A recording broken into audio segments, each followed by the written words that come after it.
horses are given blinders. Why are they given blinders? So they don't get distracted with left and right. They can just see right ahead of them. Right? This is how we have to live our lives. We don't get distracted. There are many distractions in this life. Things that are trying to pull our attention left and right, left and right. We have to be able to focus, understand where we are, understand the significance of our moment, to be able to build on this moment with an eye towards the future. In Dua Kumail we recite, Ilahi wa Sayyidi فأسألك بالقدرة التي قدرتها. I ask you, my Lord, with the power that you have installed. وبالقضية التي حتمتها وحكمتها. And by the decrees that you have made sure. وغلبت من عليه أجريتها.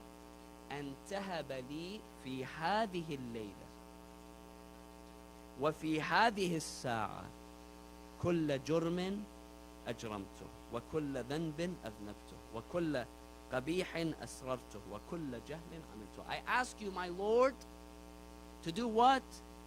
To forgive me this very moment. Tonight, right now.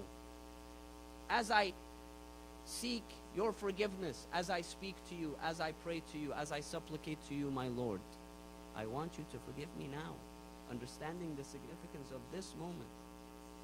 أن تهب لي في هذه الليلة وفي هذه الساعة كل جرم أجرم. Understanding the significance of our present moment and building on it. بسم الله الرحمن الرحيم. والعصر إن الإنسان لفي خسر إلا الذين آمنوا وعملوا الصالحات وتواصوا بالحق وتواصوا بالصبر. صلوات.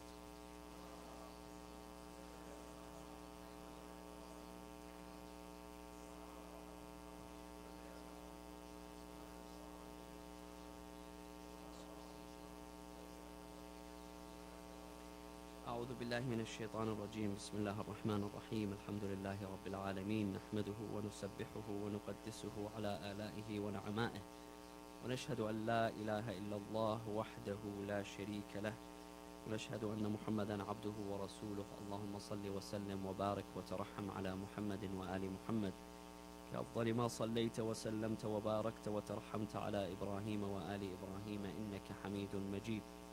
وصل اللهم وسلم على أوصيائه وأهل بيته وعلى علي أمير المؤمنين وقائد الغر المحجلين وعلى البضعة الطاهرة فاطمة الزهراء سيدة نساء العالمين وعلى سبطي نبي الرحمة وإمامي الهدى الحسن والحسين سيدي شباب أهل الجنة وعلى علي بن الحسين ومحمد بن علي وجعفر بن محمد وموسى بن جعفر وعلي بن موسى ومحمد بن علي وعلي بن محمد والحسن بن علي والخلف الهادي المهدي عجل الله تعالى فرجه وسهل مخرجه وجعلنا من أنصاره وأعوانه. عباد الله، أوصيكم ونفسي بتقوى الله عز وجل ولزوم أمره. In our day and age today, my discussion was about social media and its widespread use and relating the idea of the transience of social media, stories on social media, to the transience of life. Now, contrary to popular belief, we don't need to make headlines or to go viral. This is something prominent as well in our social media attitudes today. Everyone wants to go viral. Everyone wants to be given that moment where they can shine, whatever it is that they say, whether it's something beneficial or it's not, whether it's something good or bad. That moment where you go viral, you make headlines. Everyone gives you attention. Contrary to this popular belief, we don't have to make headlines or go viral for our actions and our interactions to be meaningful. The real value of our actions, the real value, is we know the intentions behind these actions and the quality of the actions. This is the real value. This is what earns us credit with God. It's not so much about what we do, but how we do what we do. About the intentions that drive our actions. And this is why the Holy Prophet Muhammad sallallahu alayhi wa alihi wa sallam, he says, أَفْضَلُ الْعَمَلِ أَدْوَمُهُ وَإِنْ قَلَّ. He says the best kind of action is what? Is the one that is regular and persistent, even if it's small. Even if it's small. It doesn't have to be big. We might assume, for instance, that the more acts of worship we do, necessarily the better. It could be, if the intention is right. But that is not necessarily the case. Sometimes our acts of worship, we may not go beyond that which is mandatory upon us.